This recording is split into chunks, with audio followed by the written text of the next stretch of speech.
احنا بنجيب سيره ابو حد غير في الخناقات، وانت عارفه بنجيبها ليه؟ يعني اكون بتخانق معاه اقول له ابو احمد، ولا اعمل له طبق حلويات بقول له ابو احمد؟ هنلبس الطبق يا ياسمين، يا ياسمين مش كده. ابو دي ما بتتجابش يا ماما سيرتها غير في المشاكل. ابو ام العيشه يا شيخ. ماشي كملي. او صوابع محمد زي صوابع زينب. ايه الجرف ده؟ قدري ايده كانت في مناخيره ناكل احنا من صوابعه ليه؟ مش فاهمه انا. ليه يا ياسمين سدت النفس دي يا ماما؟ احنا داخلين رايحين ناكل ولا رايحين نتخانق ولا رايحين نلبس بعض؟ ايه يا حبيبتي؟ قدري ايده مش نضيفه كانت في مناخيره، يعني ناكل صوابعه ليه؟ مش فاهم. يعني ده بعد رجول الفراخ برضو؟ يعني كان خلاص خلصنا الرجول هنخش على صوابع البني ادمين؟ لا يا حبيبتي مش كده، وحيدي الله. امال لا اله الا الله. إيه اللي جرالك؟ ايه اللي جرالك يا حبيبتي؟ وحيدي الله.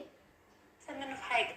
اه عيون محمود، طبق كده عيون محمود. بالعماص طيب ولا هناكلها من غير عماص؟ يعني العيون دي هناكلها بعماصها ولا من غير عماصها؟ قدري عنده التهاب في عين، عنده دم الفيه صديد يا حبيبتي. يعني ايده